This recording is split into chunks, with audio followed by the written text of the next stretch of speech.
listeners. Kathy Lawless, Life Story Curator, bringing you the podcast series, How Did I Get Here?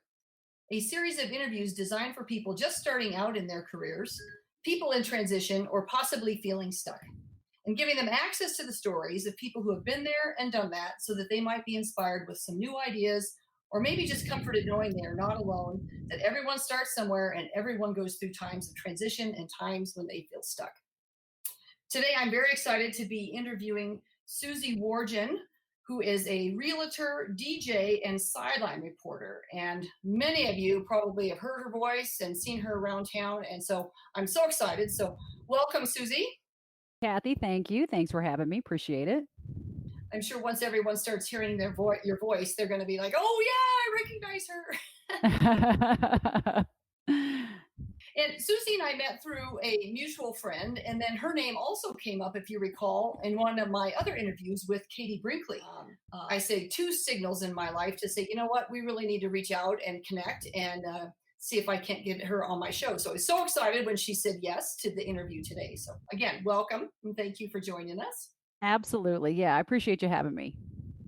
So as my listeners know, and that you're getting to know, Susie, is I like to start with my icebreaker questions so people get a sense of who you are, kind of where you grew up, and how that might have shaped you as an adult. So yeah, fourth generation Colorado native.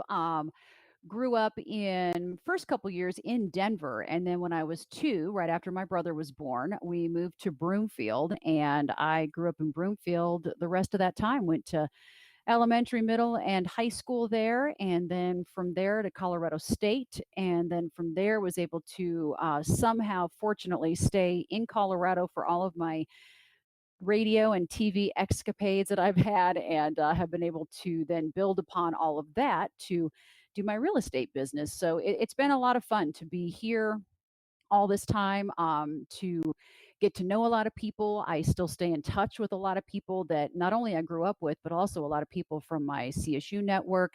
I waited tables for a long time when I was going to college and even out of college. And that's where I started a network of people, and I still stay in touch with a lot of them. I work with lenders now that I used to work with at Bennigan's in Fort Collins when I was at CSU. So, I mean, it's just kind of this whole I just feel so very fortunate to have had everything happen kind of in this area. And you realize, even though it was, Denver to Broomfield to Fort Collins, I lived in Longmont for a while. Now I'm down in the Lone Tree area. But it's really a much smaller world than we think it is, especially if you've kind of been in one place at one time. Yeah. Well, and I love your Bennigan's reference. That's yeah.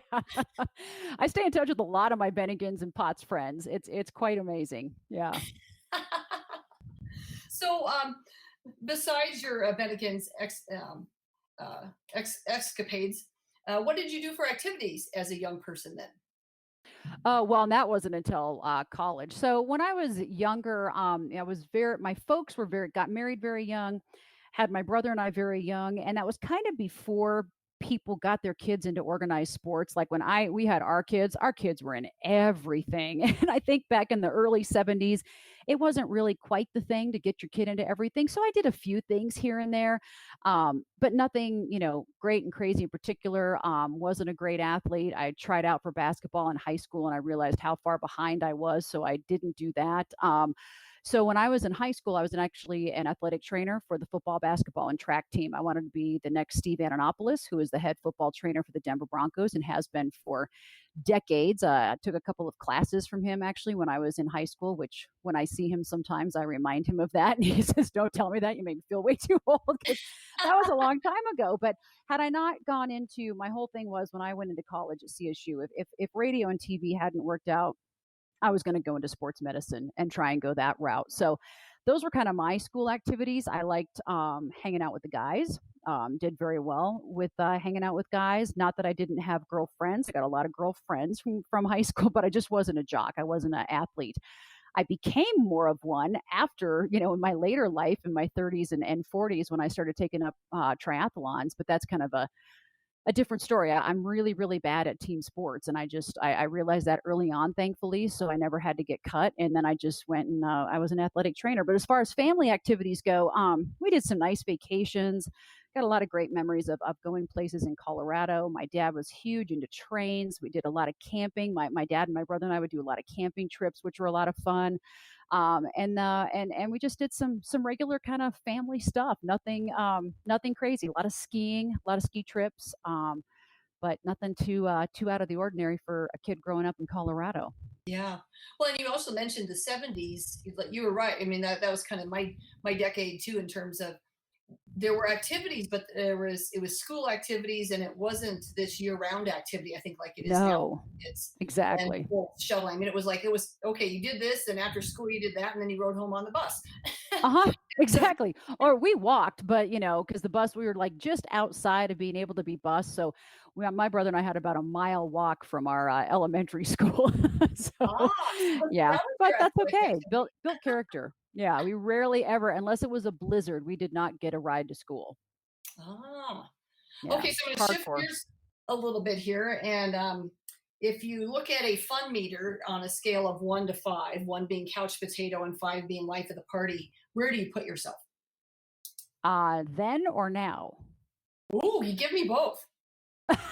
Because it's different throughout, I think everybody's lives depending on where you are. So, I'd say in high school, I was pretty fun. I mean, I had a great time. I was always hanging out with all the athletes and everything. So, probably fun meter of 4 or 5, and I think that's probably continued. I definitely can't sit on the couch. I rarely ever watch TV. But now I think in the position that I'm in, I don't walk into a room and be the life of the party because of, I think just because of what I do, and I'll get attention just automatically sometimes, and sometimes that makes me be a wallflower more. So, Ah, but yeah, it's kind of interesting. It was very, very. It's you can't prepare yourself for having people recognize you. It's really different. When I was in radio for a long time, I didn't, unless somebody listened to me religiously on KBPI or on KOA, they didn't know who I was when I went to Safeway. As soon as I went on 9 News, I couldn't go to Safeway and not get recognized. And it's funny, I mentioned Lone Tree. It's where I've been for over 2 decades now. And we've got a Safeway there that I go to all the time, and they don't think anything about it. And so I go to another city, one off of Arapahoe and up in Quebec, and they just look at me like, "Oh my gosh, what are you doing here?" And I'm like, "Well, I'm buying groceries. What do you think I'm doing here?" I Because am a they're so person used to after all. me. They're so used to me at and it's not like it's. And I think about, okay, that's just me. I'm like, I can't even imagine what it's like to be John Elway, Ed McCaffrey. Those people that, like, you can't go anywhere without people stopping, staring, and saying something. And so and it does make you become a little more introverted because it's such a it's kind of it's really odd, it's really weird, and you will see that with a lot of people in this industry, that they don't walk in and take over the room because they get attention all the time elsewhere. So it's kind of nice just to, like, blend in. I like to blend in now sometimes. It Well, and doesn't happen very often, but I like to blend in. I would guess it takes a lot of energy too to be in that space. It And so does. if you are being recognized and you just want to run in for 2 seconds and pick up something and you can't get, yeah, And that an would be. and an impression lasts forever, Kathy. You can't if I were to run into Safeway and, be nasty to somebody because I'm having a bad day, then they're gonna be like, "Man, I saw that girl that was on 9 News. She was, you know what?" They tell 2 friends, they tell 2 friends, Yeah. and so you just can't, and so you're Mhm. always on, and that's okay. I'm okay with that. It took a little while to get used to that, to where you're like, "God, I have to," if people stop me, they're like, "Hey, oh my gosh, you don't know who I am, but I feel like I know you because I used to wake up and watch 9 News every day." And then they feel, stupid because they've said something. I'm like, "Hey, it's okay, no problem." Everybody feels like that. It's okay. Or they're like, "Do we go to church together or do a mom's group?" And they can't figure out how they know me because it's, like, totally out of context. And Yeah. so then they feel dumb because they didn't know who I was, and I'm like, "Don't worry about it. It's okay." And so you just have to be able to be okay with that, and that's hard. And sometimes you do have bad days, and you're like the last, and so that's when it's a ponytail day, it's a baseball cap day. I mean, but I got curly hair, so I get people recognize my hair before they recognize me most of the time because I'm one of the few that has curly hair in the industry. So, but it's one of those things. It's all good. It's been fun. I no regrets whatsoever. But it's just a different world. That was a very long answer to your fun meter question. It is helpful for you to share. And most people do explain differently, like how they were younger, how they are today, but you definitely have a different dynamic than anyone else would have. So appreciate you sharing that perspective. So a different meter now, we're going to move over to the risk taking meter. Same scale though, 1 to 5. Where do you put yourself on taking risks? Um, Good question, because risk taking is, I mean, there's different kinds, right? Am I going to go parasailing? No, not going to do that. But do I take risks and go out on a limb and try things sometimes? Oh, absolutely, I will, because you cannot get places in life without taking risks. If you are risk adverse, you'll go nowhere. So, and when I was in, as a younger person, I don't think I was as risky, probably. I didn't have the confidence to be as risky when I was in high school. And that's grown throughout the years, which has been good. But I feel like you've got to take them. You've got to go out on that limb. You've got to make that phone call. You've got to reach out to that person. And that feels risky to people. Risk can be so many different things. And there's been times in my life where, had I not made a phone call, my life would have been completely different in a few different parts. And so, but I didn't want to make the phone call because I didn't want to be turned down. But turns out, there was an entirely different story behind that phone call, which then gave me a great opportunity. So I think that risk is so different, but I'm not afraid to reach out and take those risks in a professional setting. Maybe not so much. I mean, I get out on my bike all the time. I run all the time. Am I taking a risk every time I do that? Yeah. But I'm not going to go do extreme sports. Yeah. Yeah. Get it, totally get it. And I'm sure we're going to get into maybe some of those phone calls and risks. I like how all these questions really kind of help us get to know you. And then as we go through your story, it all starts to kind of play out in certain ways. So, anyway, it's kind of fun to see how that does. So, before we get to how did I get here into your whole story, tell us about what it's like to have the three huge jobs that you have today, which is a realtor, a DJ, and a sideline report. I mean, those are three very big things. So, what's that They like are a day in very life? big And then we'll things. go back to how did I get here? Yeah. I don't know how I do all the things that I do. Sometimes I look, and I was with somebody today, as a matter of fact, and they said, "How do you do all this?" And I'm like, "Well, I don't know. I just do." I wake up and people say, "Do you ever sleep?" And I'm like, "Yeah, I do. I get 6 hours a night. I know that's not enough, but it's more than I used to get when I was working mornings, on TV. So I feel like I'm sleeping in practically, because that was at about 4.5 hours. Now I get six. I'm like, yeah, I feel pretty good when I get You're like the six. So bonus. yeah, and I make it a point every morning. I get up at 5 every single day, even on the weekends, and that's huge. I organize my day from 5 to 6 typically. Usually get a workout 6 to 7. Little behind the curtain for me as far as the DJ goes. I'm on 103.5 The Fox 9 to 3 every single day, but I get to record my show. So I do it every day. And with COVID, they've got us all set up with home systems now. So I do it from my house every day, and I can record all my breaks. I keep it topical. I still keep things out in front of people, so I don't make it really canned and it doesn't seem artificial.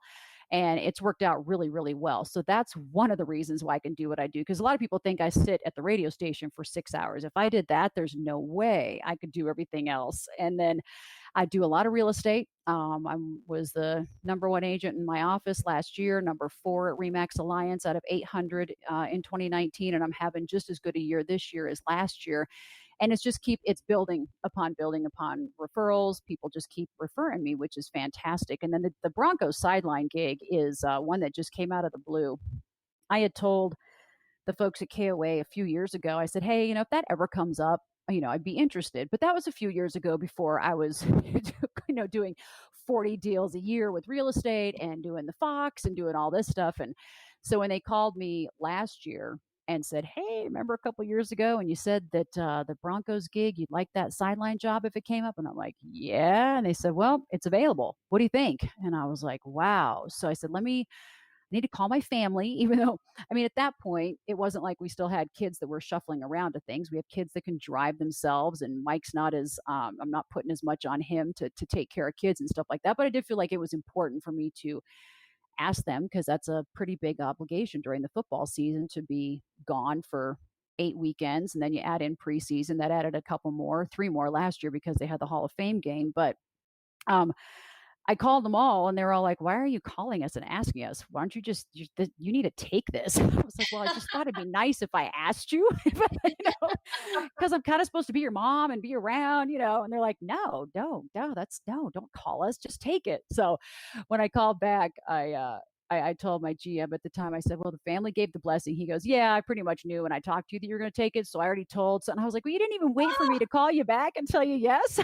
That's So hilarious. it was kind of funny, but it was, it was a surprise thing and it was great. I did a lot of stuff with the Broncos when I worked at 9 News. I hosted a John Elway show, did a lot of interviews with guys. So I've been around them quite a bit, but to be on the field during the games and get to do that position is pretty cool. And it was a lot of learning, and it keeps you on your toes because for interviewing you've got to be ready to go, and it's quick and it's fast, and you got to do your hits are 10 seconds 15 seconds in between plays and make sure it's good content. And it was a really good challenge last year, and I'm just keeping my fingers crossed. So whenever this might air, we still don't know what's going to happen with the NFL season this year, but I'm hoping I get to do it this year. It just really depends on the NFL and what they decide to do. Well, I hope so too. I'll be keeping my fingers crossed for you because Thank you. I've seen you out there and it's awesome. And I hear you on the radio. I haven't used you as a realtor, but who knows? Maybe someday, that would be Maybe nice. someday. Maybe Yeah. I someday. guess I still didn't answer your question how I do it all. I just don't know. I just do it. I organize my day every morning. I am very big on time blocking. I'm very big on lists, and I have stuff on my computer, but I keep a day timer that is written, and I am just, I'm pretty by the book, and I try and really stick to a schedule, and but make sure that I always have time for me and my family. So my Yeah. me time is my exercise time. That's always my me time. I make a point to get that in the morning because if I don't, it'll never get done. And then family time, and I just get it wherever we can take it, and it comes at odd times. We don't have dinner together every night because everybody's all over the place, but we make a point to get together and do things and be together as a family. And we still take family vacations, and not this year. We tried, but it didn't happen. But we usually do, and we have a great, our kids love traveling with us. Thank goodness, knock on wood, we love traveling with them. So we're a tight knit group of four that have a lot of fun together. Yeah.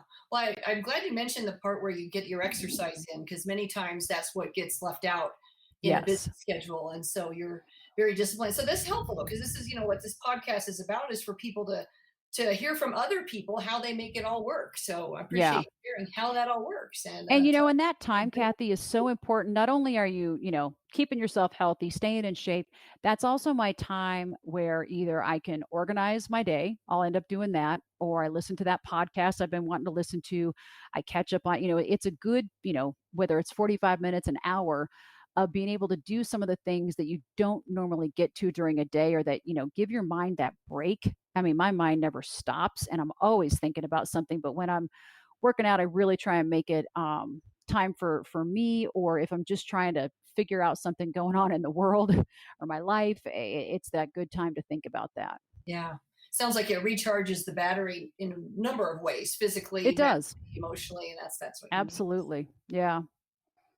So you've talked a little bit already about what you were doing in high school in terms of the team sports, but tell us about, well, let's go back now and we can get into the how did I get here part.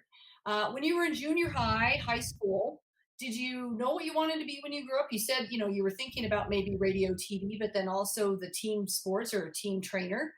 How Mhm. did you know about all that? Or was there some other things first and then you kind of evolved to that? Well, I always wanted to be a DJ. So when I was, ever since I can remember, I listened to KBPI, and Steve Cooper was the nighttime DJ when I was growing up, and he was the man. And he had this thing, the top 8 at 8 every night. I would tape it, I'd play it back, I'd pretend I was him, And I mean, I wanted to be on the radio so badly. When I was in high school, I did a fundraiser and sold KBPI sweatshirts because KBPI was running some kind of thing where your school could sell their sweatshirts. And, I was just all about radio. And that was why I went into it. Like I said, if it hadn't worked, I was going to try and do sports medicine. And thankfully it did work, but I really just wanted to be in radio. I loved music. And that's a huge attribution to my dad. He was very, very, very big into music. And what's funny is all the music he loved that he put on his mixtapes that we'd listen on our camping trips and our ski trips. That's what I play now at the Fox. So it's really cool to kind of bring all that full circle for me to be around all that music and all those great memories is pretty awesome. But ironically, and we can fast forward many, many years, when I got my job at KBPI, I took Steve Cooper's job because he was the midday DJ at KBPI because they'd moved him over to the Fox. And so it floored me. I'm 20, how old was I then? 25 years old. And I just took over my idol's position that I Really, grew up listening to. that Oh, is it so was, cool. and he couldn't have been, Steve Cooper, he passed away a couple of years ago. He couldn't have been nicer to me, more kind. I mean, I was like, when I met him for the first time, I couldn't speak. I'm like, "Oh my gosh, I've listened to you forever." And he's like, "Susie, what's going on?" And he just had this big, deep voice and just this big, huge teddy bear of a guy, and was just always so gracious to me and so fabulous. I spoke at his eulogy for when he passed away, and it was just he had a huge, huge impression on me in my life, and that was what I wanted to be. So that's kind of what led me into that way. My mom wanted me to, well, she wanted me to real estate because that's what she's done everything all this time. But she also, because I was so headstrong on radio, she really wanted me to be in TV. So I went the radio route first because we go against everything that our mothers want us to do. Of So I did course. that. And I also just wanted to be like the hippie chick, didn't wear makeup, play some music, have some fun. And that was a great way to get into that. And then, but being an athletic trainer, and that kind of came out of the blue. I just had a football coach who mentioned it to me one day when he realized that I couldn't play basketball. He's like, "Hey, what do you think about being an athletic trainer?" And I'm like, "I don't even know what that is." And so he explained it. And so I did it for track that year. And he's like, if you do it for track and you like it, you can do it for football in the fall. And I loved it. I loved taping ankles. I loved just the whole sports medicine part of trying to keep the athletes healthy. And so that really helped me build my sports, although I grew up on a block that was all guys. I was the only girl on the block. So I was always wanting to be involved in their football games, their basketball games, and they hated it. I was the last one picked every time, but they always let me play. So I was always kind of, I learned the games early on. And then I really learned them even better in high school because I was around them more and in a more kind of, real team aspect than just the six of us playing on the cul-de-sac, which was nice. But so I think everything kind of built into each other. And, after I'd done music for a while at the radio station at KBPI, I kind of wanted to get into sports. So I contacted KOA and got into that. And then eventually I was like, maybe I do want to do that TV thing, even though I didn't want to appease my mother. But I, reached out to Nine News. And by then I had enough of a name. They took a chance on me, which was just insane because, we're a pretty big market here and I'd never done any TV. And they let me do an internship, and then that led to me doing some demo tapes and doing the high school sports. So it kind of all bled into each other. And then the real estate came out when I was just ready to have a real big change in life and get control of my schedule. Wow, that's quite a run. Yeah, it's crazy. You So are never where too old, Kathy, to change your way of life and what you're doing. That's the moral of the story. okay. Okay, well, we're not gonna end there, but I'll go ahead. We should Mm-mm. keep that as No, one of sorry, I the just gave away the ending. Okay. Well, I'll think of something different. you can bring it up again. So in Yeah. there, was that where, one of those phone calls happened where you took a risk Yeah, and I you think were so. probably nervous to do so Absolutely. or afraid, but you went ahead and made the call and then it changed your life, you said? Yeah, so in particular, there's one I always kind of go back to, and it was when I was working at KTCL, which is it was up in Fort Collins at the time. Now it's down with our cluster at iHeartRadio. But I had heard that KBPI was making a music format change. They were going away from Rocks the Rockies and starting to play some alternative stuff, and they were going to the new music revolution. And that's how I knew, okay, Steve Cooper, they were moving him from middays, putting him on the Fox, so they had the middays open at KBPI. at that time, I'd really only worked, weekends and overnights at KTCL. I mean, honestly, I sucked. I was bad. But I, had some experience, had a tape. So I put together a tape and I sent it down to the program director at KBPI, and his name was Bob Richards. And didn't hear from him. It was like a week later, and my Mike wasn't my husband then; he was my boyfriend. We weren't even engaged, I don't think. We went out to dinner, and I'm like, well, I sent my tape down to KBPI, but I haven't heard anything. I'm sure they don't want me. And he's like, well, did you call to see if they got it? And I'm like, call? I said, Call. I'm like, that's Denver. He's way too busy for me. I can't call him. And he's like, of course you can call him. He goes, what's he going to say? Yeah, I got it. And you stink and need more work. Thanks. Or maybe he didn't get it. I'm like, well, I'm sure he got it. So, anyways, the next day I called and, and I was like, and he answered, and I was like, "Hey, Bob, it's Susie Wargin. I work up at KTCL." Blah, blah, blah. And I was talking a million miles a minute. I was like, "I sent you a tape. Did you get my tape?" And he's like, "I don't have a tape from you." And I'm like, "You didn't get my tape?" He goes, "Huh?" He goes, "Why don't you send me another one?"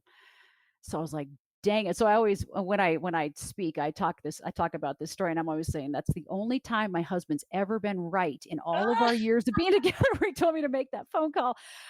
So I said, "Okay." So I put together another tape, and my GM at KTCL was going down to Denver because we were actually owned by the same company by then. And I said, will you please give this tape to Bob Richards? So my GM hand delivered it, even though he wasn't thrilled that he then knew I was thinking about leaving KTCL. But he yeah, also knew that was a good opportunity. So he hand delivered it to Bob. Bob called me 2 days later, said, why don't you come down for a tryout? So I did an overnight right before Thanksgiving, and then he hired me. So I think back to, had I not made that phone call to him, he didn't even get my first tape. If I hadn't called just to follow up, and we're all, scared to death sometimes to follow up. You take that risk, you make that phone call because we don't want to be heard. We don't want to be told no, right? No, yeah, you stink. yeah. No, appreciate it, but you need some more experience, something like that. But he didn't even get the tape. So, and so he got it the second time. And that was a catalyst for everything. How different would my life have been if I hadn't got that job? I was there for 9 years at KBPI, and that was the building block to KOA, to Nine News, to going to Super Bowls, to going to World Series, to everything. That was my Denver building block, basically. So it would have never happened had I not called. Yeah. Well, it was your building block, but it also there was a mental aspect of it too, in terms of you could have made up all kinds of stories about why he didn't call you back, which then Oh, could have sure. affected you. So not only did it set you up and it was such a success because you made the call, but if you hadn't and still stayed in that space of, oh, I'm sure he just didn't think I was good enough, you might have just I'd still exited. be waiting tables and working weekend overnights at the radio station. And You then, never know. yeah, yeah. So it is funny how we make up in our heads sometimes those stories about, well, I can't call, they're too busy, I don't want to bother them, and yet those are the calls. And many times oh no, I didn't see your email, or I didn't see that, or Correct. yeah, but tell me a little bit about you now that you got me on the phone. I mean, it's really amazing what that one phone call It's can it's do. okay. If you're making 50 phone calls, that's a pain in the butt. If you're making the one phone call to follow up on something, and even, I mean, that was back in 1995. I mean, today everybody is so busy. There's so many things coming at us from every angle. We forget. I mean, I know you had reached out to me a while back when Janet introduced us, and I was like, "Oh man, there's so much stuff going on." And then you reached out again. You said, "Hey, Katie mentioned you," and I was like, "Okay, you know what? I need to do this. This is a great podcast, and I need to be on the podcast." But you reached out again, and I just, sometimes you need to do that one extra little push, and you're not being a squeaky wheel. You're not being a bossy or anything like that. You're just like, hey, it's me again. What do you think? Because I think I was worried I was going to be a stalker. Right. And two emails is not a stalker, It's Kathy. not a stalker. Does No, not I'm okay stalker with me. that. Yeah, not in my world. I need that. So when we talked earlier, when we were just getting to know each other, you had talked about, your story is probably one of transition because there's been several transitions Yeah. in your life. Talk about that transition to realtor then, because that is so different of a career swing. And of course, you talked about already that you didn't want to follow what your mom had suggested, which is kind of funny, that whole parent dynamic that's come up in other Yeah. interviews too. So tell us a little bit about how you made that decision and what caused you at that point in time in your life to go, you know what, I want to do something very different. Yeah, well, it's a really long story. So let me think back to when it was. So when Peyton Manning had left when the Colts weren't going to re-sign Peyton Manning and everybody wanted Peyton Manning, the Broncos, of course, were in the mix for that. I was still working at Nine News at the time. I was a one-man band, meaning I was with a camera and a laptop computer, and I was traveling and went down to Louisville, Kentucky to cover the CSU men's basketball team because they were in the NCAA tournament. So they had a chance to play 2 games, right? Because it's the first round, and if they won, they'd go on to the second round. So I had told my daughter, who was, grew up dancing tons, and went down for a game that was on a Friday night. And I told her, I said, "Hey, listen, if the Rams lose, I'll come back on Saturday morning and I'll go to your dance competition. If they win, I've got to stay in Louisville and cover their game on Sunday." And she said, "Okay, fine." So unfortunately, the Rams ended up losing. So I did live shots that night at midnight Eastern time, 10 o'clock our time. Got like 2 hours of sleep. Was on a plane back to Denver. I landed at DIA that Saturday morning. Was getting ready to go straight to my daughter's dance competition. And when I landed, my phone is blown up, and it's the station, the sports department, saying, "Hey, we've booked you on a plane to go out to North Carolina because Peyton Manning's out there. We're tracking Pat Bolin's plane. John Elway, John Fox are on Pat's plane. They're going to go watch Peyton throw, and we need you to go out and find them." I'm like, And find them. okay, I You have to find where just they are. came from Louisville. I would have been a much shorter trip to go to North Carolina from Louisville than it's going to be from Denver. And I'm like, so that's 4 hours from now. I said, "Do you really think that they'll still be there? And how am I supposed to find them?" He's like, "I don't haven't figured that out yet, but need you to get on that plane." And so I was in the parking garage and I sat there and I bawled. And I called my husband and I said, "I have to leave again." He's like, "What are you talking about?" He goes, "Where are the guys?" And I said, "Well, one of our guys was covering CU and they were in a different state, and our other guy was on vacation with his family." And I said, "It's just me." And he's like, "I can't believe there's nobody else that can go do this." And I said, "Well, that's where we are. I'm the one that typically will say yes and go places and do stuff." And I said, "But I don't want to." I told my boss, I said, "Do you want to call my daughter and tell her that I can't go to her dance competition?" And he said, "Hey, we're in the business of breaking news, and this is breaking." And so I sat in the garage and I said, "I need a plan B. I need a plan B because I Mm. can't, I don't want this to be the reason that my kids hate Peyton Manning or they hate sports or they hate because that's what's taking their mom. I mean, in all seriousness, that's what's taking me away from them. And is that fair? That's not fair to them. I mean, most kids idolize sports people, and my kids, I think, saw it as what took their mom away.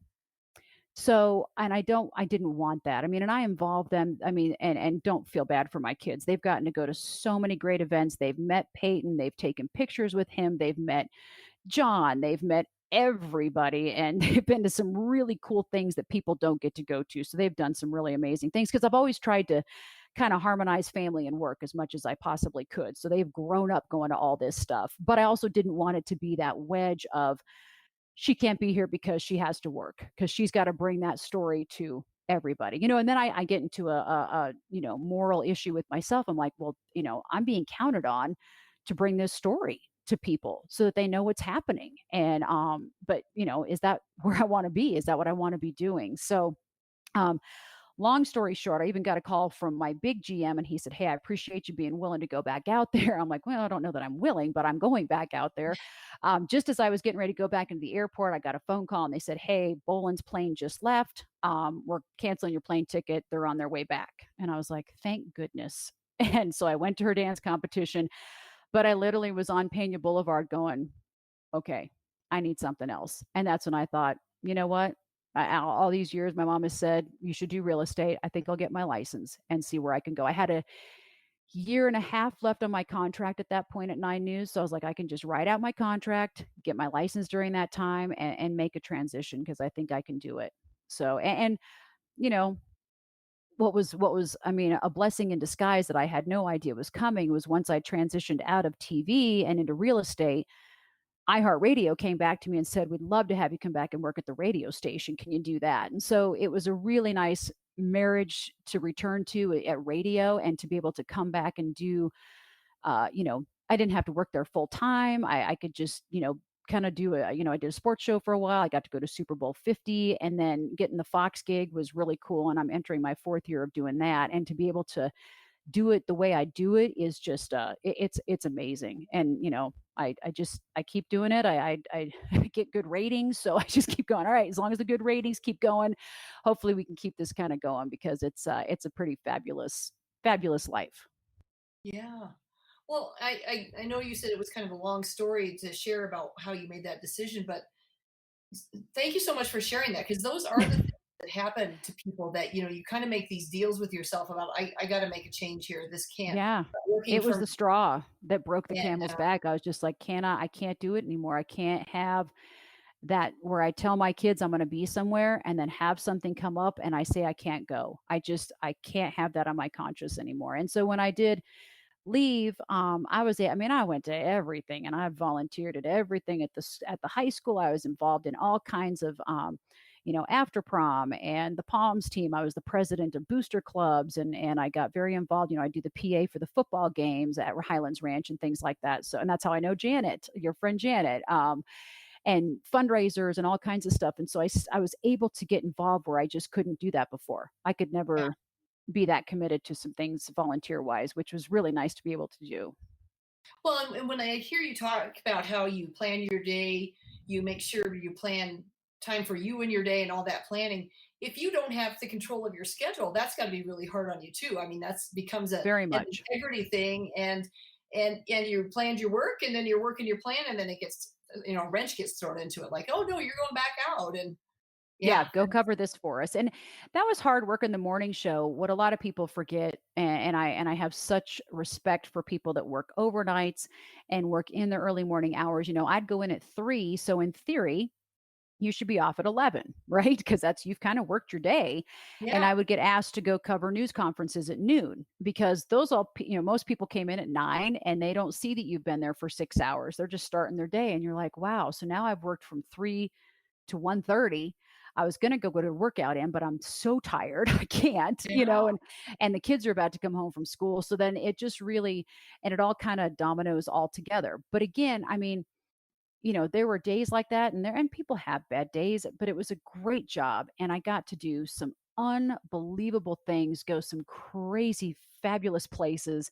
So I don't regret any of that. I don't love that it came at the sacrifice of being with my family sometimes, but also I feel like it worked out pretty well in the end. I felt like it was more important as I look back on it to have that time with them as teenagers more so than it was for them as younger kids. And I think that's something a lot of parents realize how much more important it is to be around when they're teens than when they're little kids. It's okay when they're little kids if you're not there all the time, I think.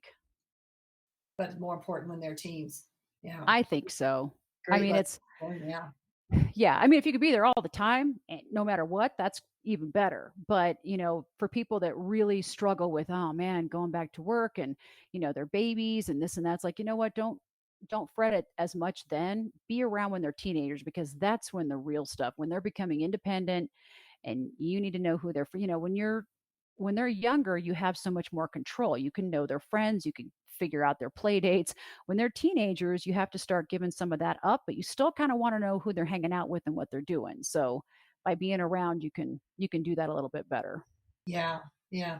Well, and it's also I think an important message about you made a stand kind of for what you wanted, what was going to work for you, and then Mhm. other new opportunities came later, and Yeah, those great opportunities too. And now you've kind of built this life that really works for you, and you get to do all the things you want to be doing. So I mean, there's still some it's fantastic crazy. opportunities, and sometimes people I think get so caught up in, oh, I can't give this up or I don't want to give this up, but yet it's probably worth it because there's a physical cost to it, emotional and mental cost that might be really damaging to you. So Right. Yeah, no, I had no idea some of the things were laying ahead when I made that decision on Pena Boulevard, and, it's pretty incredible what came after that.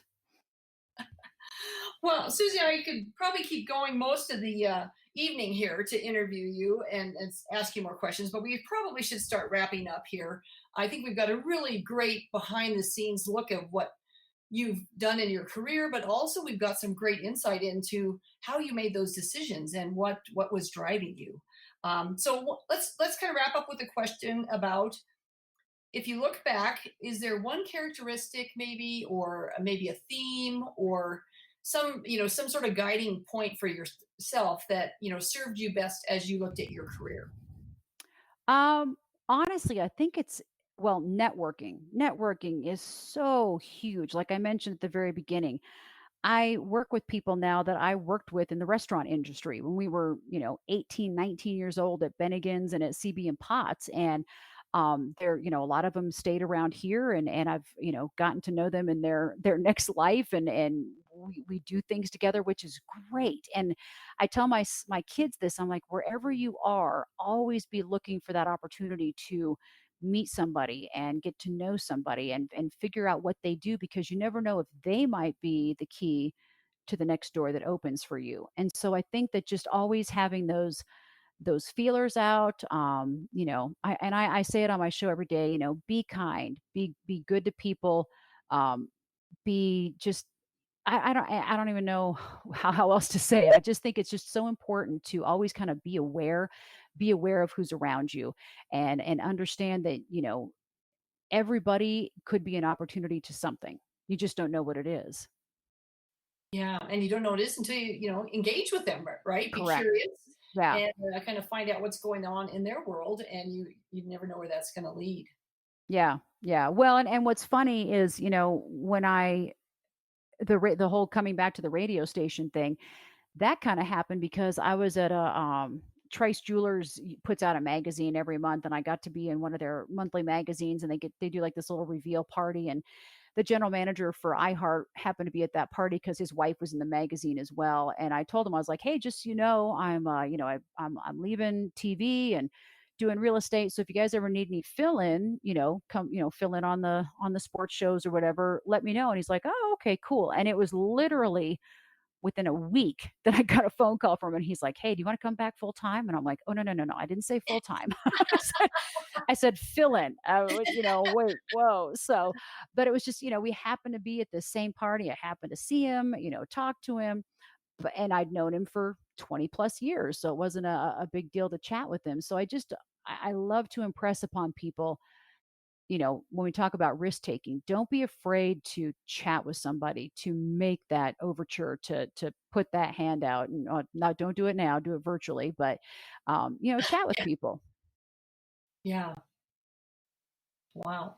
Well, thank you for sharing those words of wisdom and what's worked for you and how that's helped you navigate your world. So, Absolutely. anything I haven't asked you about your career or your transition that maybe you would like to share? Mm, I think I touched on all the big stories. There's been a lot of them, but I think I got the biggest ones with you. Yeah.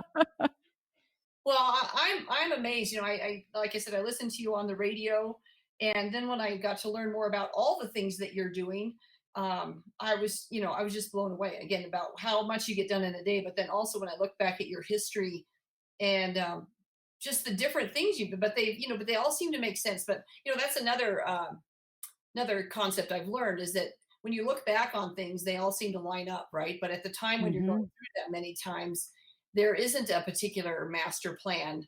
It's, following what's working at this time and what might be next for you. And Right.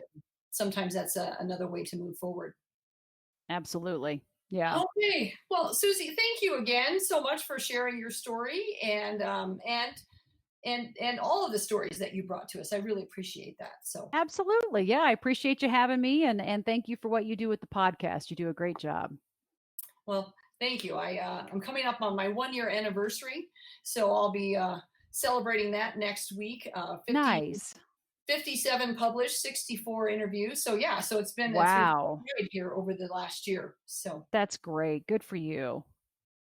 all righty. Well, listeners, if you enjoyed today's interview, please subscribe below, and then you'll be alerted of other interviews as they're posted. If you have any questions for me or for Susie, please post them on my website, lifestorycurator.com, and I'll be sure to get those answered either through her or from me directly, whichever the question's for. So, and on that note, everyone, stay safe and stay well. Thank you.